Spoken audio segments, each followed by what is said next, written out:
Hello everyone and welcome to Gamers Diamond. In this video I'm going to be talking about the different types of competitions or Geometry Dash competitions that are hosted on Gamers Diamond. Now at the time of this recording, there are going to be 3 different types of competitions that are run. We have endurance/consistency competitions, then you have list completion or list speedrunning competitions, and then you have level verification competitions. Now I'm going to start off with one of my favorites, not my favorite, but one of my favorites is endurance/consistency. If you've seen different types of GD competitions, that's what a lot of them are based off of. They're based off endurance and consistency. Now, how are these going to work? Let's say I'm playing 9 circles, for example. 9 circles. Basically, what the players would do is they'll try to beat this level as many times as possible, and whoever beats it more during a specified time period, they will get the win. For example, if you have a player who beats it only 2 times within 30 minutes versus a player who beat it 4 times within 30 minutes, well, you know who's the winner of that, the person who won 4 times. And for them, let's say they both did it the same amount of time, I, as the owner, I'll decide a specific tiebreaker.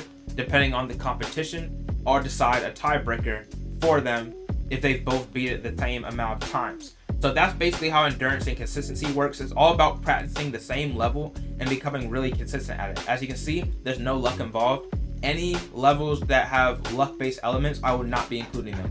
I straight up will not be including them because Gamers Diamond is supposed to be 100% skill-based at all times. So we're not including anything that's luck-based. So that's how endurance and consistency works. Now I'm going into my favorite one. And my favorite one is actually what I like to call list. I like to call list speedrunning or list completion. Now what is that? Let's say I go into my creator tab and I go into my list. Now this is actually the list of upcoming tourneys, and at this time of this video this might have already been done by this point. But this is the list. So basically players will be given a list and they'll have time to practice the list. A pretty lenient amount of time to practice it. And as you can see, we're not going to be including any extreme demon lists because safe to say no one's beating an extreme demon list. I'm going to try not to go over medium demons most of the time, maybe hard demons, but it all depends. But list completion or list speedrunning is the players will have a specified amount of time, either a day or 2, to practice a list, depending on how hard it is. And when it's time for the competition, all of them will start at the same time, of course, and there will be proof to check that they started at the same time, wasn't pre-recorded, and they're going to beat the list as fast as possible. And whoever beats the list first, they win the competition. Now, let's say both people didn't die at all. Let's say they beat this entire list without dying, because that's definitely possible, especially with easy demons. There's probably going to be a few people every now and then who have an insane run and beat the whole thing without dying. Now, what happens is there's 2 things. Now, you see that some of these levels have coins.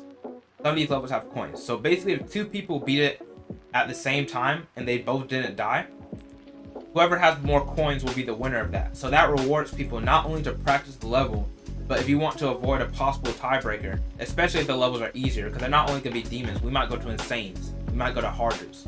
But it will encourage people to get the coins, because coins are valuable. So they get the coins and they beat the person who didn't get the coins. Now let's say, for example, they both didn't die and they both got all the potential coins you could possibly get.